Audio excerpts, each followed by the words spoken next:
इतिहास में ना कुछ तारीखें ऐसी होती हैं जो सब कुछ बदल देती हैं। आज हम एक ऐसी ही दिन की बात करने वाले हैं, एक ऐसा दिन जिसने भारत की किस्मत हमेशा हमेशा के लिए पलट दी। ये सिर्फ एक लड़ाई की कहानी नहीं है, नहीं, ये एक धोखे की कहानी है। एक ऐसा धोखा जिसकी कीमत हमने 200 साल की गुलामी से चुकाई। तो चलिए जरा इसे और गहराई से समझते हैं। एक बहुत सीधी सी बात कही जाती है कि भारत कभी अंग्रेजों से युद्ध में नहीं हारा, भारत हारा तो गद्दारी से। ये सुनने में शायद थोड़ा कड़वा लगे, है ना?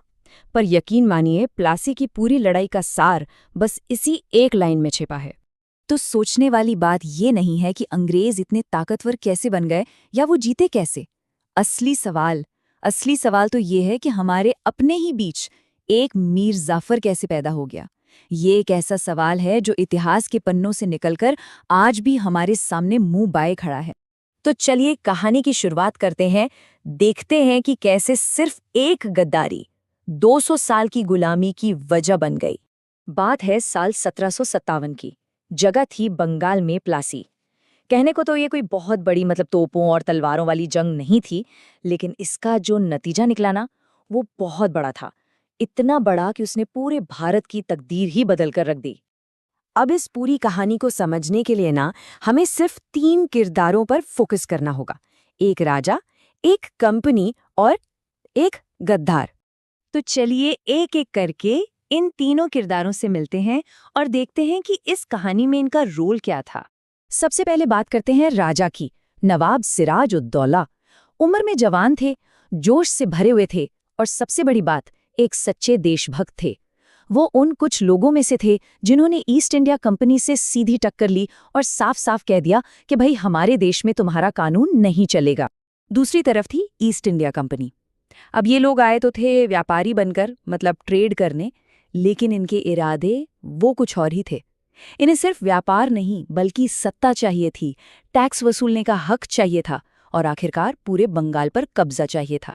और फिर आता है इस कहानी का तीसरा और शायद सबसे अहम किरदार, गद्दार मीर जाफर। ये कोई और नहीं बल्कि नवाब का अपना कमांडर इन चीफ था। जिसकी जिम्मेदारी रक्षा करने की थी, उसी ने पीठ पीछे दुश्मन से हाथ मिला लिया। अब आते हैं उस दिन पर जिसे इतिहास में प्लासी का युद्ध कहा जाता है, लेकिन सच तो ये है कि ये युद्ध था ही नहीं, ये तो एक सौदा था। अगर आप मैदान में दोनों तरफ की ताकत देखें ना, तो हिसाब किताब बड़ा सीधा था। एक तरफ नवाब के करीब 50,000 की भारी भरकम फौज और दूसरी तरफ अंग्रेजों के गिने चुने महज 3,000 सैनिक। कोई भी देखेगा तो यही कहेगा कि ये तो एक तरफा मामला है। तो फिर जीता कौन? जीते अंग्रेज। पर कैसे? असल में जीत का फैसला तो लड़ाई शुरू होने से बहुत पहले ही हो चुका था। मीर जाफर ने अंग्रेजों के साथ एक डील कर ली थी और नतीजा ये हुआ कि नवाब की सेना का एक बहुत बड़ा हिस्सा मैदान में होते हुए भी लड़ा ही नहीं। तो ये जंग तलवारों से नहीं बल्कि एक साजिश और गद्दारी से जीती गई थी। तो इस एक धोखे का नतीजा क्या निकला? नतीजा था बंगाल का पतन और उसके साथ ही पूरे भारत के भविष्य पर एक सवालिया निशान। देखिए, 1757 में सिराज-उद-दौला को मरवा दिया गया और जैसा कि डील हुई थी, मीर जाफर को बंगाल का नवाब बना दिया गया। लेकिन वो सिर्फ नाम का नवाब था, एक कठपुतली। असली ताकत तो कंपनी के हाथों में आ चुकी थी और देखते ही देखते 1765 आते आते कंपनी ने बंगाल के पूरे रेवेन्यू पूरे खजाने पर कब्जा कर लिया।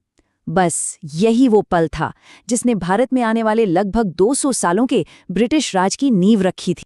लेकिन ये कहानी सिर्फ 1757 में खत्म नहीं हो जाती। नहीं, इसका जो सबक है वो आज भी उतना ही बल्कि शायद उससे भी ज्यादा जरूरी है।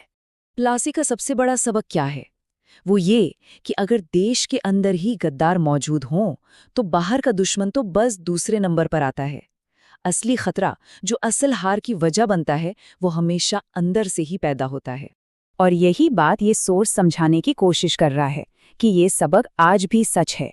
मीर जाफर का किरदार आज भी जिंदा है, बस उसके नाम और चेहरे बदल गए हैं।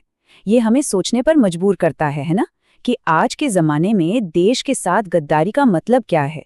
जब भी कोई अपने छोटे से फायदे के लिए देश के बड़े हित को, देश के भरोसे को दांव पर लगाता है, तो वो एक तरह से प्लासी की उसी कहानी को दोहरा रहा होता है। और आखिर में बस एक चेतावनी जो हमेशा याद रखनी चाहिए। दुश्मन बाहर हो सकता है, लेकिन हार की शुरुआत हमेशा अंदर से ही होती है।